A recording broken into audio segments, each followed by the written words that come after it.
En la costa olvidada de Veracruz, entre rocas y viento, una mujer llamada María del Carmen cargaba con un dolor que pocos podrían soportar. Después de perder a su esposo en un accidente en el mar, se quedó sola, con 6 hijos hambrientos y sin un lugar donde vivir. Nadie quiso ayudarla. La llamaban la viuda loca cuando decidió mudarse al viejo faro abandonado de Punta Sola, un lugar que todos juraban estaba maldito. Pero María no tenía miedo.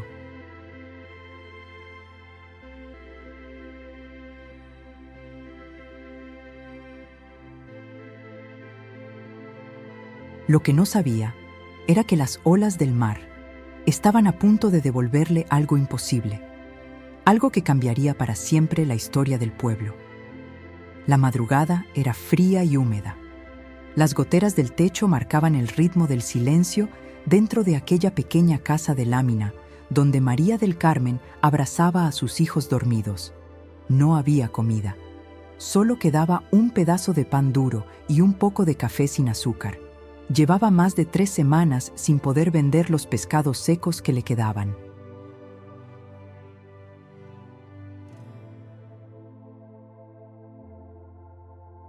Y el casero, don Erasmo, no tuvo compasión.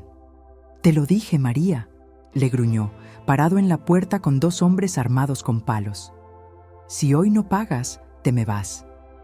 Ella no suplicó, no lloró, solo bajó la mirada y abrazó a su hijo menor. «Ni un día más, don Erasmo», respondió con voz firme. «Nos iremos». Nadie la ayudó, ni sus vecinas, ni los pescadores que conocieron a su esposo. Para muchos, ella estaba loca. Para otros, simplemente era una carga.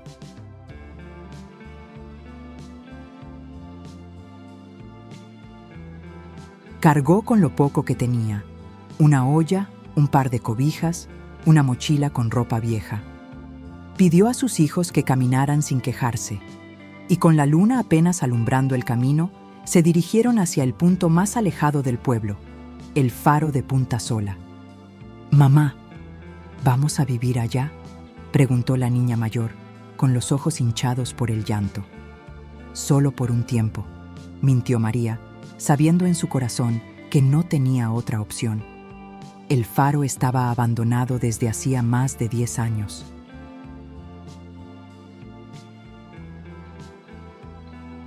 Nadie se atrevía a ir por allí. Decían que estaba maldito, que su último guardián había muerto allí durante una tormenta y que su sombra aún caminaba por los pasillos. Pero a María no le importaba. Si había fantasmas, tendrían que compartir el lugar, porque ella tenía 6 niños que alimentar y nadie más a quien acudir. Cuando llegaron, el faro se alzaba como una torre rota frente al mar. Sus paredes estaban cubiertas de salitre y las ventanas rotas dejaban entrar el viento helado del océano.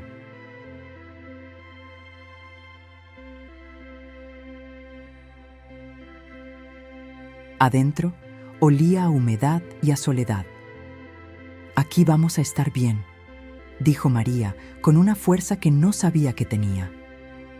Esa noche, los 6 niños durmieron acurrucados en el suelo frío y María, sentada junto a la puerta, miraba el horizonte. No podía dejar de pensar en su esposo, en cómo desapareció en una de esas tormentas sin dejar rastro. Solo le devolvieron un anillo oxidado. Y silencio. Al amanecer, mientras preparaba agua caliente con leña mojada, escuchó un ruido arriba, en la torre del faro. Un crujido fuerte, como si alguien caminara. «¿Hola?», preguntó alzando la voz. «¿Hay alguien ahí?». Los niños también lo escucharon. Uno de ellos se aferró a su pierna. «Es el viento», intentó tranquilizarlos. «Solo el viento». Pero en lo profundo de su corazón, algo le decía que no estaban solos. Y esa misma noche, vería una luz encenderse en lo alto del faro.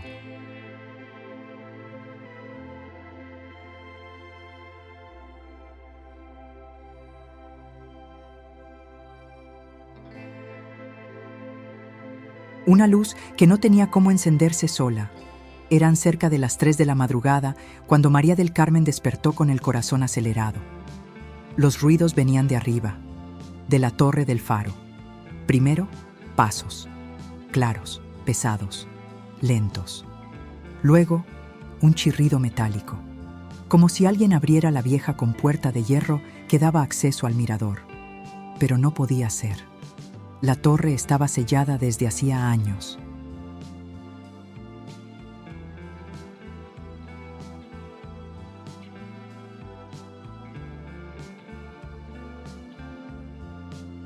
No había electricidad, no había forma de subir, y nadie en el pueblo se atrevería a acercarse de noche. María se levantó sin hacer ruido. Se cubrió con un chal viejo y caminó descalza sobre el piso helado y agrietado. Los niños seguían dormidos, uno sobre el otro, agotados por el frío y el hambre. Con una linterna vieja en mano, subió por las escaleras de piedra, lentamente. Cada peldaño crujía como si protestara con cada paso. Al llegar al tercer nivel, se detuvo. El sonido había desaparecido. Entonces, la luz, una tenue luz blanca surgió desde lo alto de la torre. No era la linterna, no era la luna, era algo más. María se quedó paralizada. Su esposo, Emiliano, le había contado una historia una vez sobre un antiguo guardián del faro llamado Sebastián, un hombre solitario que murió durante una tormenta, negándose a abandonar su puesto. Decían que su espíritu seguía ahí, esperando algo. A la mañana siguiente, fue directo al pueblo a buscar respuestas. Nadie quiso hablar. En el mercado, las mujeres se alejaban al verla. Los pescadores bajaban la mirada. Solo uno se atrevió a decir algo. Don Apolonio, un hombre de más de 70 años, ciego de un ojo y con las manos temblorosas. «Ese faro no está vacío, señora», murmuró. «Nadie lo habita, pero nunca está solo». «¿Qué vio usted ahí?», preguntó ella. «No lo vi, lo escuché, gritos, cadenas, risas y llanto. Pero eso fue hace mucho tiempo, antes de que su marido desapareciera». María tragó saliva. Sintió como algo se cerraba en su pecho. «¿Qué tiene que ver mi marido con eso?». Apolonio la miró en silencio y no dijo más. Esa tarde, de regreso al faro, encontró marcas en la arena. Eran pisadas, grandes, profundas, y no eran suyas, ni de los niños. Al caer la noche, María decidió no dormir. Se sentó en una silla rota frente a la puerta principal y esperó. El mar estaba en calma, pero el viento traía susurros, voces apagadas que no lograba entender. Y entonces, la luz volvió a encenderse. Esta vez, con más intensidad. Un haz de luz que giró lentamente, como si alguien estuviera operando el viejo sistema del faro. Pero eso era imposible. El generador estaba destruido. Subió corriendo, decidida a enfrentarse a quien estuviera ahí. Pero cuando llegó, no había nadie, solo el polvo, el frío y un olor extraño, mezcla de sal, metal y algo más, antiguo. En el suelo, al pie del reflector oxidado, encontró algo que la hizo temblar, una pequeña cruz de plata. La misma cruz que su esposo llevaba siempre colgada al cuello. María cayó de rodillas, la apretó contra el pecho y miró al mar. Y por primera vez desde su muerte, pensó que tal vez Emiliano no se había ido del todo. Pasaron 3 días. Durante ese tiempo, la luz del faro se encendió todas las madrugadas, a la misma hora. 3:12. María ya no subía.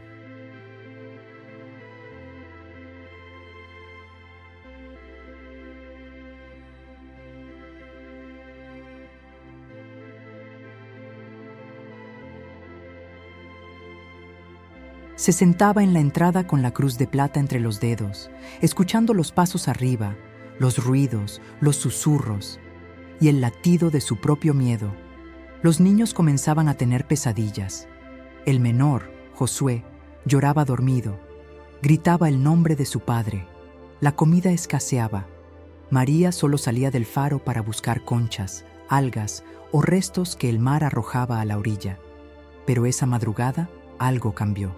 El mar estaba más agitado de lo normal. El cielo, completamente cubierto.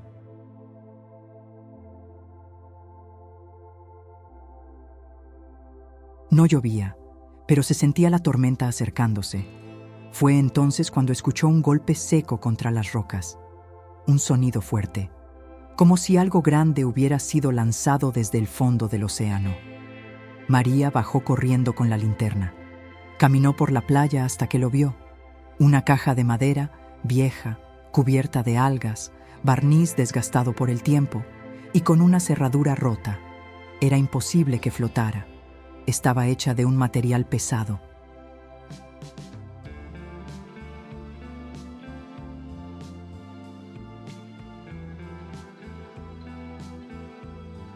Pero ahí estaba, varada justo frente al faro, como si el mar la hubiese dejado a propósito. Con esfuerzo, la arrastró hasta el interior del faro y esperó que los niños se durmieran antes de abrirla. Encendió una vela, se arrodilló frente a la caja y con manos temblorosas levantó la tapa. Lo que encontró adentro no tenía explicación. Primero, una camisa de su esposo, no una parecida. Era la suya. Tenía un remiendo en el mismo lugar.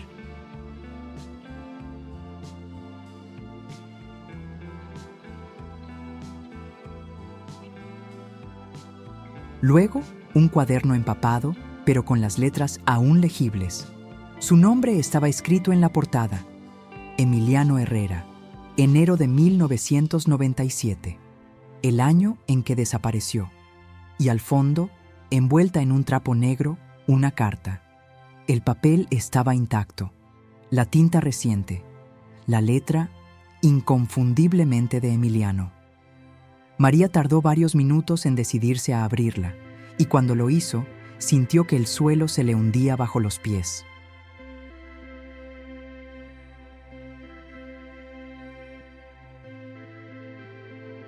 Mi amor, si estás leyendo esto, significa que algo salió mal. No fue un accidente. Me están siguiendo. Sé cosas que no debía saber. El faro no es solo un faro. Y lo que encontré aquí no debe caer en las manos equivocadas. Perdóname por no haberte contado todo. Protege a los niños. Y no confíes en nadie. Volveré, de una forma u otra. Te amo, Emiliano. María se quedó paralizada. La vela temblaba. Su corazón también. No fue un accidente. Su esposo sabía que iba a desaparecer. Sabía que la estaban observando. ¿Quiénes eran ellos? ¿Qué había en el faro que valiera la muerte de un hombre? Fue entonces cuando lo sintió. Un escalofrío en la espalda, una presencia. Giró lentamente, con la carta aún en la mano. En la entrada del faro, bajo la luz parpadeante, estaba la silueta de un hombre.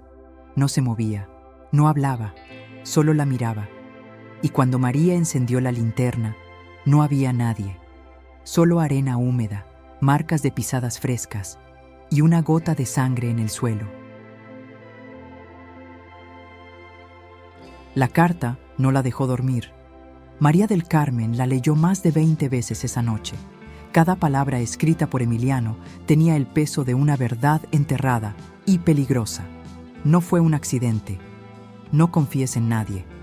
El faro no es solo un faro. Al amanecer, preparó a los niños con lo poco que tenían. Les dio instrucciones claras. Si no regreso antes del mediodía, no salgan. No abran la puerta a nadie. La niña mayor, Esmeralda, quiso ir con ella. No, hija, respondió María.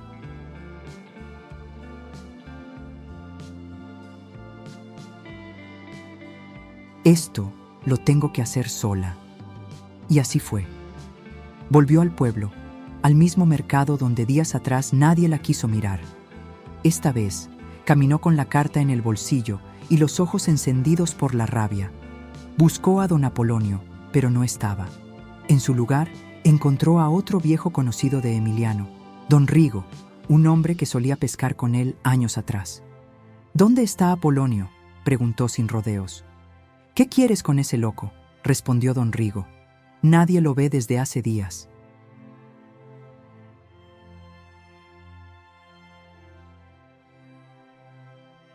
«¿Qué sabes tú del faro?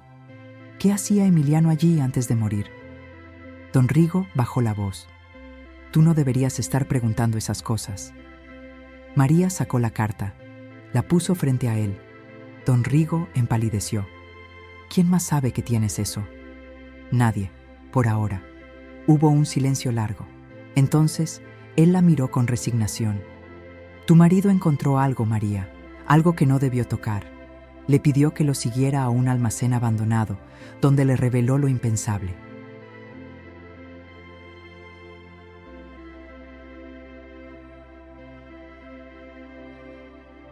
«Hace años», comenzó, «un grupo de contrabandistas usaba el faro como punto de encuentro. Traficaban cosas del Caribe, de Centroamérica, joyas, armas, documentos. Tu marido los descubrió por accidente». «¿Cuándo?». «El mismo año que desapareció». María sintió el estómago apretarse. «¿Y por qué nadie hizo nada? ¿Por qué nadie habló?». «Porque ellos no eran cualquier banda, María.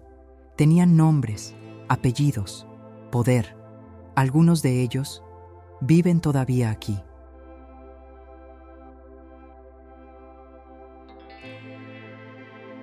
«¿Insinúas que Emiliano fue asesinado?». Don Rigo no respondió, solo asintió con la cabeza. María se tambaleó, se apoyó contra una columna. «Dices que siguen activos. ¿Y si saben que encontré la carta?». Don Rigo le tomó el brazo. «Tienes que salir de ese faro, hoy mismo, antes de que sea tarde». Pero María no se iría, no sin respuestas, no sin la verdad completa. Volvió al faro con una mezcla de miedo y determinación. Los niños la abrazaron apenas entró. «Mamá, escuchamos pasos afuera».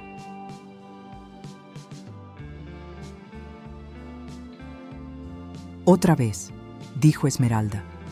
María les pidió calma, les dio de comer, los acostó temprano, y cuando cayó la noche, subió a la torre una vez más. Buscó en cada rincón, golpeó las paredes con una linterna, pisó cada baldosa hasta que la sintió. Una losa hueca bajo la plataforma del reflector. La removió con esfuerzo. Dentro encontró un compartimiento oculto. Había una caja metálica envuelta en plástico. Dentro, papeles viejos, mapas y fotografías.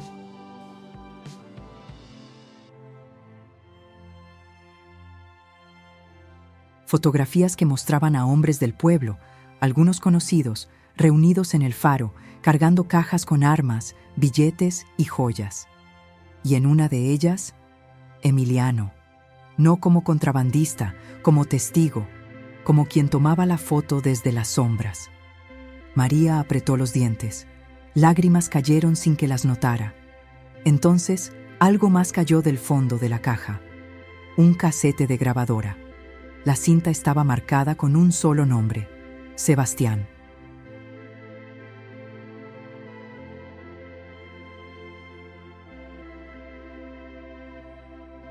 El mismo nombre del antiguo guardián del faro. ¿Era él quien ayudó a Emiliano? ¿Fue él quien lo traicionó? ¿O acaso seguía ahí, de alguna forma? Esa noche, el mar se agitó como nunca antes. Y desde la torre, mientras sostenía la cruz de Emiliano, María escuchó algo que no podía ser real. Una voz masculina, suave, quebrada, que venía del interior del faro. «María, perdóname, la grabación». María del Carmen no durmió.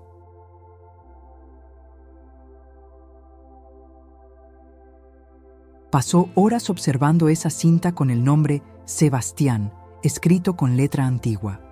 Pero no tenía grabadora. No había electricidad. El faro era solo concreto, viento e historia. Amaneció con ojeras y los ojos hinchados. Bajó al pueblo con el pretexto de buscar comida y, con la ayuda de un joven reparador, consiguió una grabadora usada. Pagó con lo último que le quedaba. «¿Por qué quieres esto?», preguntó el joven curioso.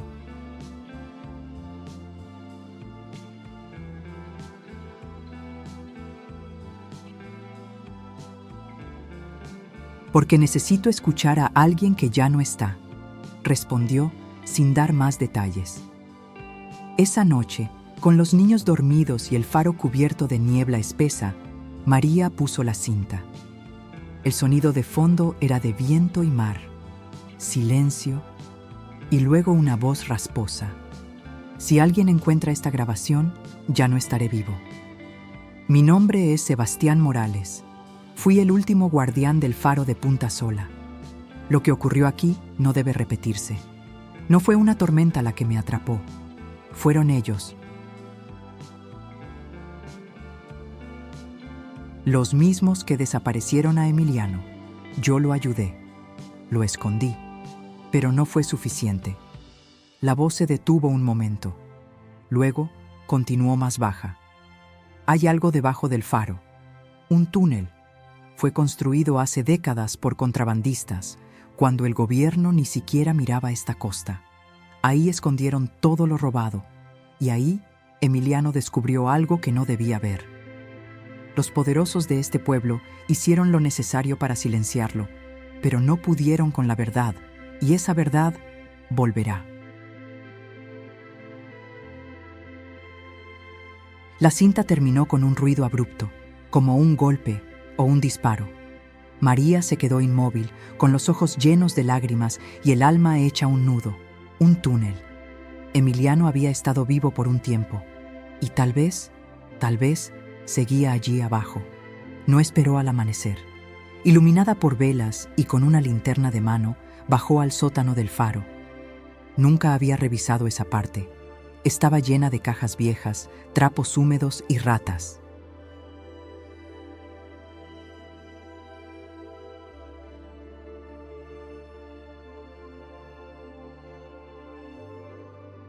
Buscó en cada esquina hasta que notó una diferencia en la pared norte. Una línea vertical, delgada, como una puerta oculta. Golpeó. Sonaba hueco. Forzó la entrada con una palanca oxidada. La pared cedió, y detrás encontró una escalera de piedra que descendía hacia la oscuridad. La humedad era intensa, el aire espeso. Los pasos de María resonaban con eco en las paredes. A cada metro que bajaba, sentía que su cuerpo quería regresar, pero su alma avanzaba. Entonces lo vio. Un pasillo subterráneo, con paredes de ladrillo y viejas lámparas de aceite aún colgadas. En el suelo, marcas de cajas arrastradas, huellas antiguas y sangre seca. Al fondo, una puerta de metal, cerrada con cadenas oxidadas. María volvió a subir por ayuda, pero al llegar al faro, la encontró en caos. La puerta principal estaba abierta.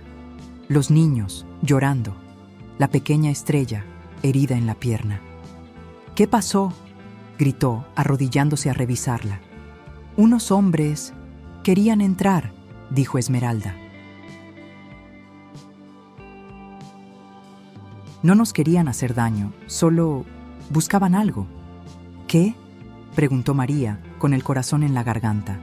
Decían, el cuaderno de Emiliano». María comprendió de inmediato. Alguien sabía que ella lo tenía, y ahora la estaban vigilando. Corrió al escondite donde lo había guardado. El cuaderno estaba intacto, pero alguien había dejado una advertencia, una cruz hecha de espinas, clavada en el marco de la puerta con sangre fresca. Esa noche, el mar rugió con más fuerza que nunca. Una tormenta se formaba en el horizonte, oscura, violenta, como si el mar, después de tantos años, estuviera dispuesto a devolver toda la verdad. Y mientras el faro se estremecía por el viento, María tomó a sus hijos en brazos y supo que ya no había marcha atrás. Iba a abrir esa puerta subterránea. Iba a enfrentar lo que fuera necesario. porque el regreso del mar ya había comenzado. María del Carmen esperó que sus hijos durmieran.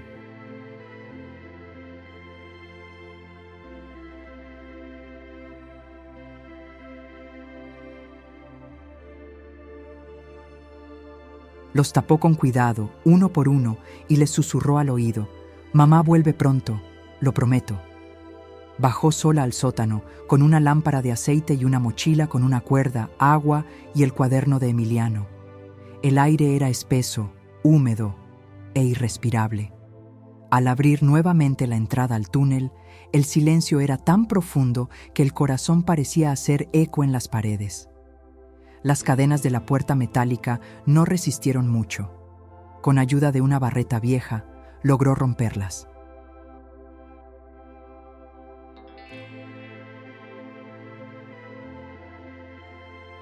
El sonido metálico se perdió en la oscuridad como un disparo lejano. El pasillo que encontró del otro lado era aún más antiguo.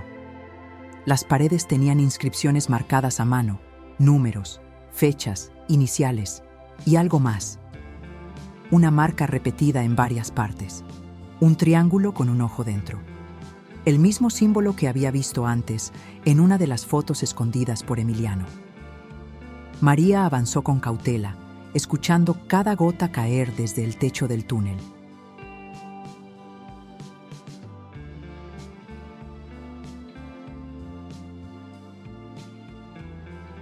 Después de varios metros, el corredor se dividía en dos caminos. En el suelo, una flecha hecha con piedras apuntaba a la derecha. Ella recordó lo que decía el cuaderno en la página marcada con una mancha de sangre seca. Si no regreso, sigue las piedras, siempre la derecha. No confíes en los muros. Ellos cambian. Las paredes cambian. María no entendía qué significaba eso, hasta que lo vio. Grietas que antes no estaban. Escaleras que no llevaban a ningún lugar.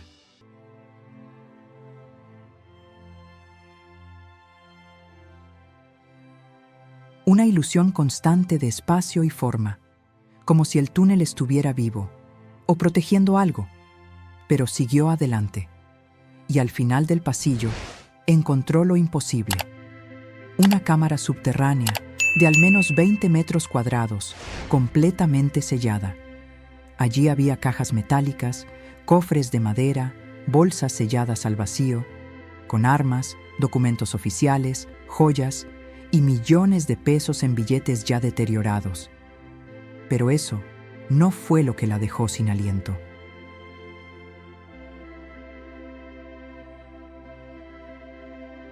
En la pared del fondo, un mural pintado a mano mostraba al faro de Punta Sola, rodeado de fuego, con personas huyendo y una figura de pie entre las llamas, sosteniendo algo en alto. Era Emiliano. Su rostro estaba ahí, su silueta. Pero lo más aterrador fue lo que encontró junto al mural. Un cuerpo. No era un esqueleto cualquiera. Estaba recostado contra la pared, con las manos cruzadas sobre el pecho y un rosario colgado al cuello. Y en el suelo, a su lado, una segunda carta, con su nombre. María del Carmen. La abrió con las manos temblorosas. Llegaste, amor. Sabía que lo harías. No me queda mucho tiempo. Me atraparon aquí, pero logré esconder la verdad. Si encuentras esto, es porque ya no hay vuelta atrás. El pueblo necesita saber. Pero no te fíes. Ellos aún están ahí arriba, esperando, acechando. Tal vez no me veas más, pero estoy contigo. Era su letra, su voz en cada línea. Y sin embargo, el cuerpo no parecía tener más de unos días. No estaba en estado de descomposición total, no olía a muerte, no era un cadáver de 20 años. María retrocedió lentamente. Entonces escuchó un golpe seco. La entrada del túnel se había cerrado. Corrió hacia atrás, golpeó la puerta, gritó. Pero ya no había salida. Las velas parpadeaban. El mural parecía moverse bajo la luz. Y al fondo, desde el pasillo, algo se acercaba. Pasos, lentos, arrastrados, una figura oscura, alta, con un farol en la mano, y una voz. No tenías que venir sola. María se quedó sin aliento. Esa voz era la de Sebastián. No tenías que venir sola. La voz resonó como un eco en las paredes húmedas del túnel. María del Carmen giró lentamente, su cuerpo entero temblando. La lámpara de aceite chispeaba, lanzando sombras disformes. La figura avanzaba, iluminada apenas por un farol antiguo. Su rostro estaba parcialmente cubierto por un sombrero viejo. Su silueta encorvada, sus pasos arrastrados, como si cada movimiento doliera.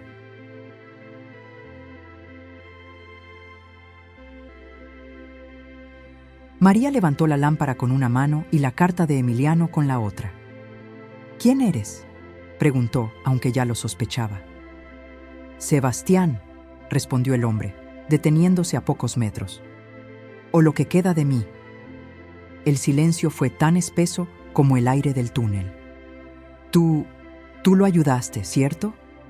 A Emiliano. Sebastián asintió.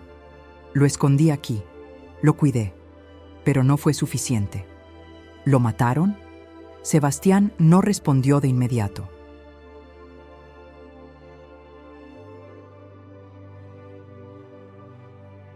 Se acercó al mural del faro en llamas y pasó los dedos sobre el rostro pintado de Emiliano. No como crees. Emiliano descubrió algo más allá del contrabando. ¿Qué cosa?, preguntó ella, sintiendo que el corazón le martillaba el pecho. Sebastián bajó la mirada. Había un nombre, uno que nadie se atrevía a decir en voz alta. ¿Quién? El alcalde de aquel entonces, Julián Medina, y su familia. Ellos financiaban todo. Lavaban dinero a través de la pesca, la iglesia, las fiestas del pueblo.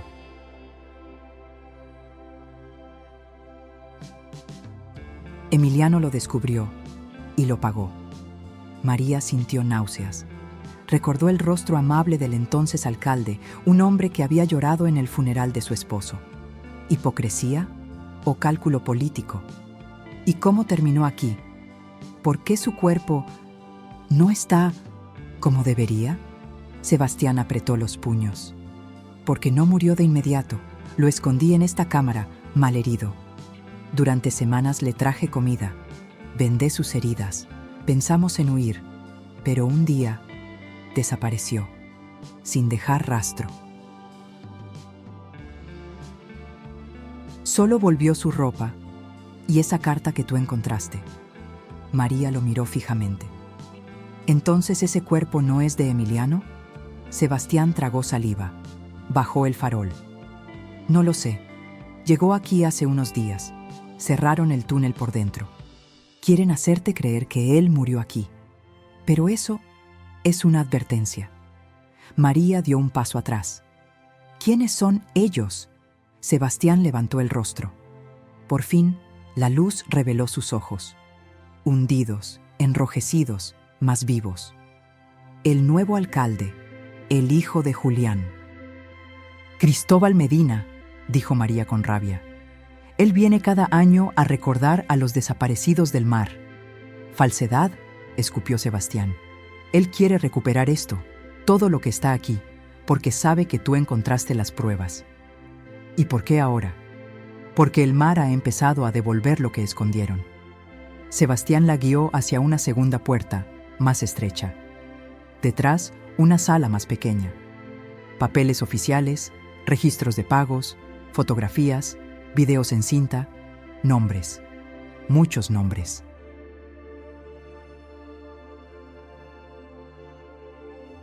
Este es tu seguro de vida, dijo él, y la maldición de este pueblo. ¿Y Emiliano?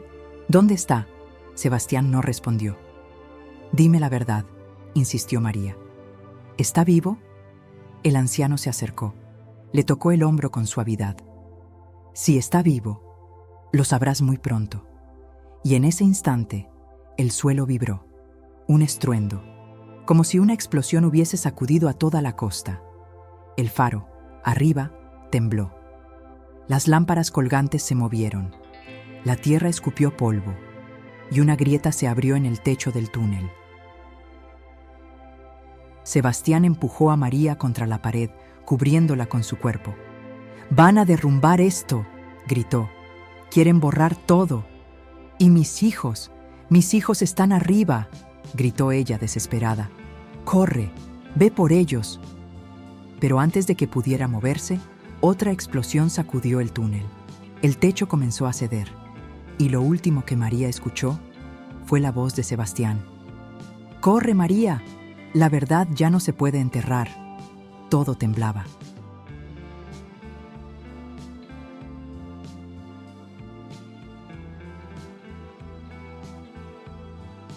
María del Carmen corrió entre nubes de polvo, con los pulmones ardiendo y las piernas temblando.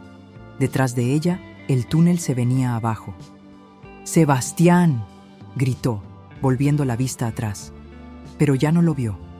Solo rocas, tierra y un eco lejano, de lo que parecía un disparo. El túnel colapsó por completo. Ella se arrastró por un pasillo lateral, guiada por su instinto.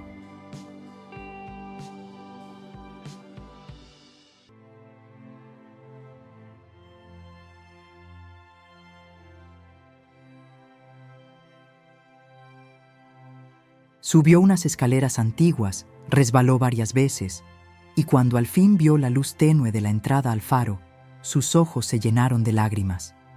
Sus hijos estaban vivos. La puerta principal seguía abierta. Esmeralda cuidaba de los más pequeños, todos asustados pero ilesos. «¡Mamá!», gritaron al verla. «¡El faro tembló! ¡Todo crujía!». María los abrazó con fuerza, con un nudo en la garganta, pero no había tiempo.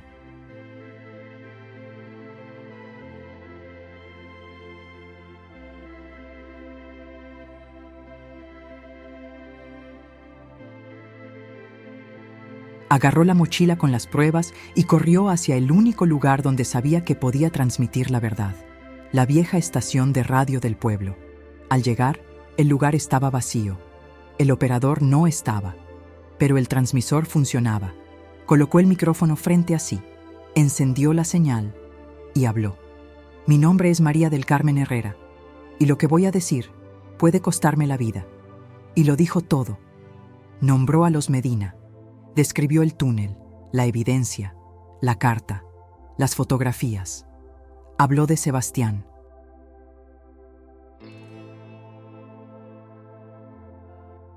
De Emiliano, de los cuerpos, de la cruz, de los niños que nadie buscó, todo al aire, para todo el pueblo. Y lo más importante, lo transmitió en vivo.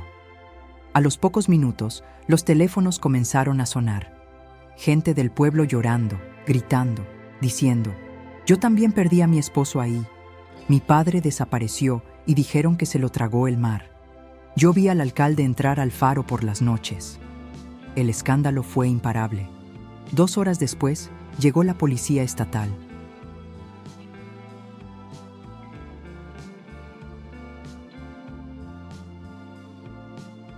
Luego, periodistas de Xalapa y Ciudad de México.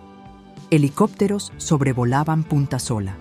La Fiscalía Federal asumió el caso y la historia del faro maldito se volvió nacional. Las excavaciones comenzaron al día siguiente. Descubrieron no 1, sino 4 túneles bajo el faro, todos conectados con casas, iglesias y hasta oficinas del gobierno municipal. Encontraron restos humanos, documentos, armas, contrabando. Y entre las ruinas, una pequeña sala secreta sellada por dentro. Allí hallaron un viejo cuaderno, una carta final y una cruz de plata. Pero no encontraron cuerpo. De Sebastián, ni rastro. Y de Emiliano, tampoco. Pasaron semanas. María y sus hijos fueron trasladados a una casa protegida, bajo custodia. Las pruebas que entregó destaparon una red de corrupción de más de 30 años. El alcalde Cristóbal Medina fue detenido intentando huir en un yate privado. Lo encontraron con fotos quemadas y documentos falsos. El pueblo nunca volvió a ser el mismo.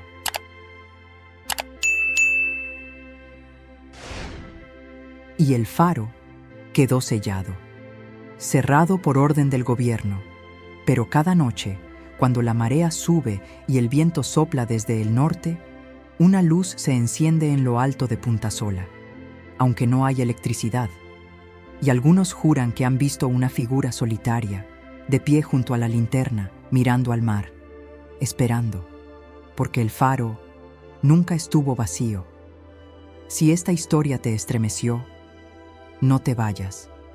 Apenas estamos comenzando a descubrir lo que el mar ha querido ocultar durante años. Suscríbete al canal, activa la campanita y acompáñanos cada semana, porque vienen más historias reales, misteriosas y conmovedoras que te van a dejar sin aliento. ¿Estás listo para saber lo que nadie más se atreve a contar?